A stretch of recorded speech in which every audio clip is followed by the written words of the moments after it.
human rights and the Fifth Estate.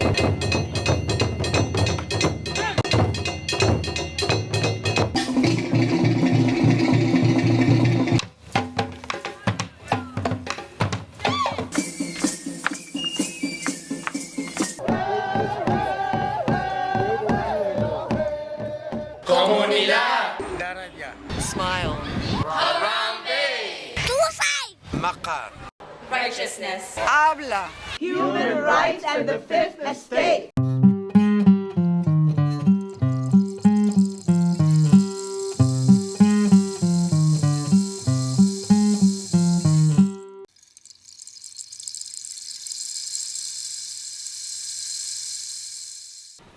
The use of the word redskin is absolutely a human rights issue. Native people are human beings, just like every other human being. And we have rights, we are equal to, we have rights, the same rights as every other human being. And if you're going to protect every race, every familial status, everybody imaginable, which is what the school policy says, the school district policy says, that, that they are basically supposed to provide a learning environment free from any and all forms of discrimination and harassment. So it's a huge human rights issue. You can't have a public school that says, well, we're going to protect everybody except you. The word Redskin is meant to represent all their sports teams. There's, there's the logo. Out on the football field, there's a painting of that logo. And it's used in everyday use in the school. The high school uses a head of a Native American, and it's actually got a Western regalia on it. So Neshaminy School District is saying that they're honoring Lenape. That's what they said, they're honoring Lenape, but Lenape didn't dress that way. So you're going to honor the people, the natives from out west, instead of the people that were in your own area. It doesn't make sense.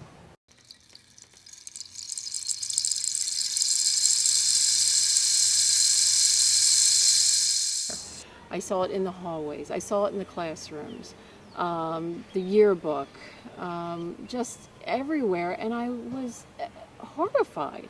And especially in the locker bank is the school store, and in the window. Now, I had already spoken to the principal about this. I had emailed school board members just to sort of get a feel for it.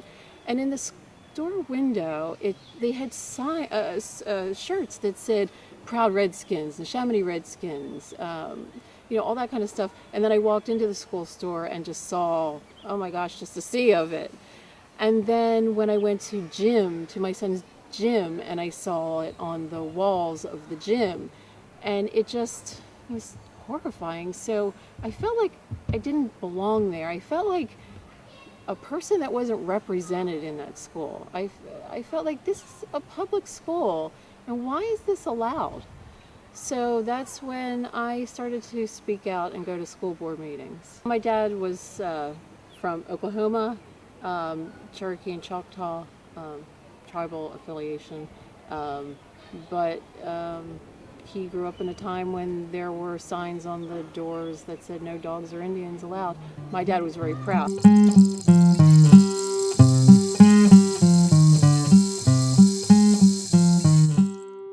I got called names because back then in the 60s and 70s during the Vietnam War, and I had a Asian look about me, so I got called names because of that, because people hated anybody that looked Asian at that time during the Vietnam War. So I got called names for that. And then when I told them I was Native American and not a nom-baby, which is what I got called, I got called half-breed, still got called chink, savage, redskin.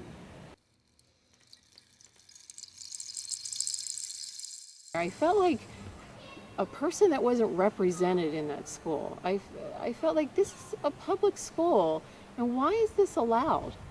So that's when I started to speak out and go to school board meetings. I personally believe that the R word and the N word are on the same level. But because it is the mascot of the school, editors come together every year and will decide whether or not to use it in the paper. So at the beginning of this school year, the editors came together. There was 21, and they voted 14-7, myself included, to not use the word in the paper in any context. So on the sports page, you won't see the word Redskin. On the news section, you won't see it. What do you see? You'll see the Neshaminy football team, Neshaminy High School, things like that. It's even, according to the Associated Press style book, and we've received criticism for it in past years, you really shouldn't use the mascot of the school anyway. So if you're talking about, rather than personal feelings or whether or not something's offensive, even professionally speaking, you shouldn't really use the mascot name. With their stance on the Redskin and the administration and the school board and the principal, the fact that they're defending it, that they're promoting it, and that these kids know, all these kids know full well that this is an issue right now, and it's a human rights issue. And so the authority figures who are protecting it and who are fighting me are teaching these kids that it doesn't matter what that group says. You can keep on offending them. It doesn't matter. Just fight them.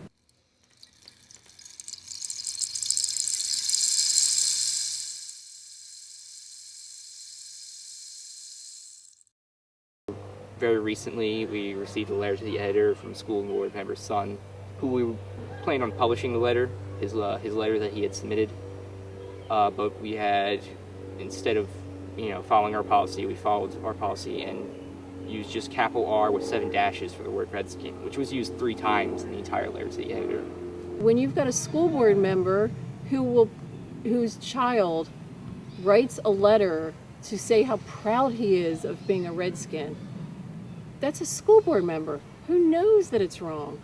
Another point that was brought up in this was whether or not to publish the letter to the editor at all if it would use the R word, which we ended up doing. We ended up not publishing it, even though the administration had said we had to publish the letter to the editor in order to print.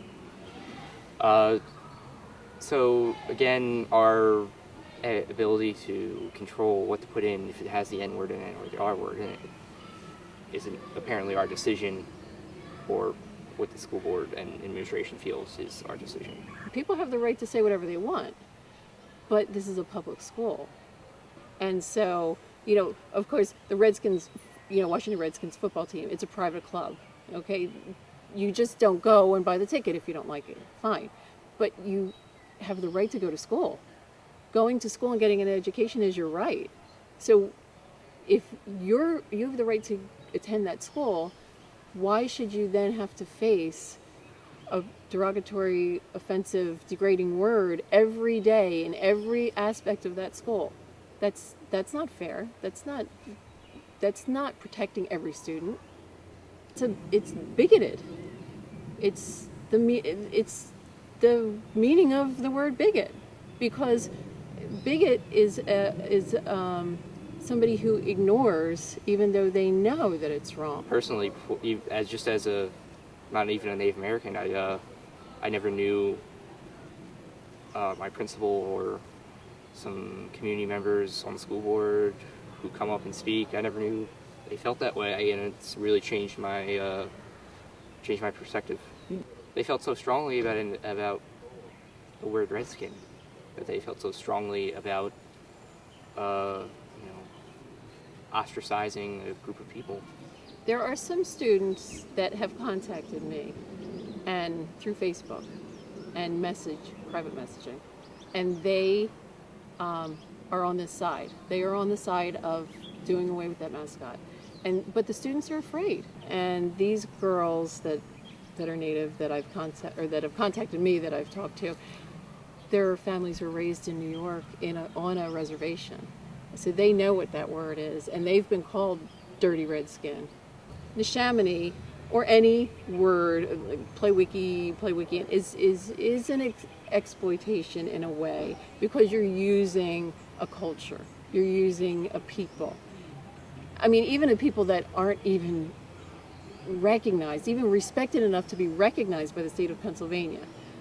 And then you're using them in whichever way you prefer to use them.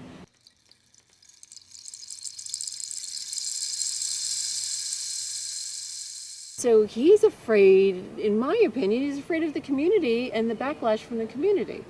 And the same with the school board. I think they're afraid of the community. And, you know, and I have said to them, you know, look, the community, I know what they think of me. I've heard it. I've heard what they think of me. And guess what? I'm still standing. I'm still here. I'm still breathing. I'm still going in front of the board. I'm still fighting the battle.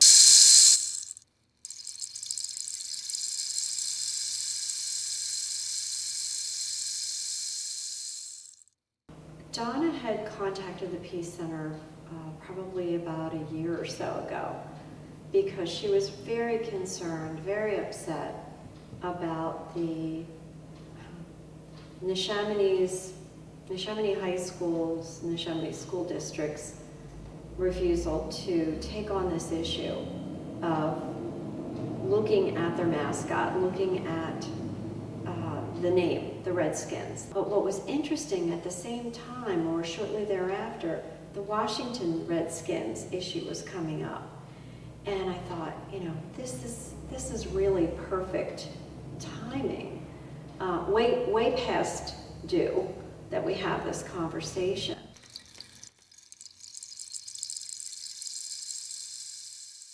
Let's look at the pain behind this issue and try to step into the shoes of what was it like for these tribes that lived in this area until Europeans arrived, until Europeans started dictating what they were to look like, act like, be like, and what some of the derogatory names that were called that we still seem to be okay with.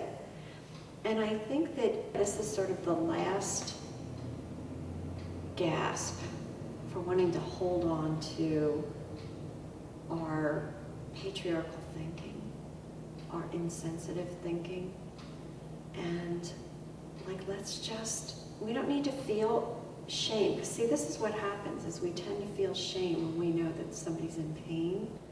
And I think that's what we're seeing, is this defensiveness out of our shame. There's not enough Native Americans that we're surrounded by on a daily basis, especially here in Bucks County, to have that conversation with, to understand where they're coming from. And here's Donna Boyle. She steps up as one of the few Native Americans willing to say, this is hurting. This is hurting. And so why wouldn't we listen to that? I'm not sure I understand common sense versus our right to do something. So you get to start to heal. We all get to start to heal. You know, when we wound another, we wound ourselves, and this is what we've not been able to see. Your own discrimination. That you can start then to have a heart-to-heart connection. And I think that's what's missing. I think we need to be able to dialogue about it. But what we don't know how to do is listen with compassion. We're always defending ourselves. Bearing witness to each other's pain in a small group is transformational. So I think that since we have people so set in their ways about the tradition of the Redskins, I think we need to have compassionate listening dialogues. They need to probably be on a regular basis. And I think when people see what they gain from it, how good they feel, that's going to start to shift things. That's going to start to transform things.